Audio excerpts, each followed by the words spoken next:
बहुत समय पहले की बात है कि एक राज्य में बहुत ही निर्दयी राजा का शासन हुआ करता था। उस राज्य की प्रजा अपने राजा के इस व्यवहार से बहुत ही भयभीत व डरी हुई थी। वर्षों पहले एक युद्ध के दौरान राजा का एक हाथ, एक पाँव, एक आँख क्षतिग्रस्त हो गया था, जिससे अब वह निर्दयी राजा और भी अधिक डरावना व भयानक दिख रहा था। जब भी वह राजा अपने पहले वाली पर्सनालिटी व अपनी सुंदर काया के बारे में सोचता और अपनी वर्तमान हालत पर गौर करता तो बहुत ही दुखी हो जाता। समय के साथ अब वह राजा काफ़ी वृद्ध हो चुका था, इसलिए अपने राजपाट की सारी जिम्मेदारी अपने पुत्र के कंधे पर डालकर इस दुनिया से जाना चाहता था। तभी उसके मन में एक ख्याल आया कि क्यों न मैं अपने मरने के पूर्व अपनी एक सुंदर बड़ी सी तस्वीर बनवाऊं जो राज्य के मुख्य द्वार पर टंगी हो, ताकि मेरे मरने के बाद भी लोग मुझे सदियों तक याद कर सकें। ऐसा विचार आते ही उसने अपने राज्य में इस बात की घोषणा कर दी कि जो कोई भी उसकी सबसे सुंदर तस्वीर बनाएगा उसे मुख मांगा इनाम दिया जाएगा। यह खबर पाते ही उस राज्य के चित्रकारों के अंदर एक नया जोश भर गया।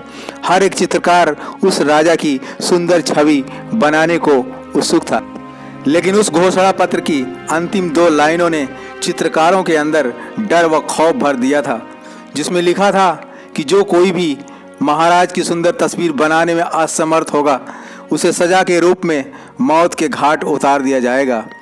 अब तो बड़े से बड़े चित्रकार भी अपने हाथ खड़े कर दिए थे। अब कोई भी उस निर्दयी कुरूप राजा की सुंदर तस्वीर बनाने की हिम्मत नहीं जुटा पा रहा था। तभी एक युवा चित्रकार आगे आया और उसने राजा की चुनौती को सहज स्वीकार कर लिया। उसने अब तक के जीवन काल में इस कला के क्षेत्र में जितना भी अनुभव हासिल किया था, उसने अपने सारे अनुभव को उस राजा की पेंटिंग में उड़ेल दिया और इसी अनुभव के आधार पर एक ऐसी अद्भुत तस्वीर बना डाली जो किसी की भी कल्पना के परे थी।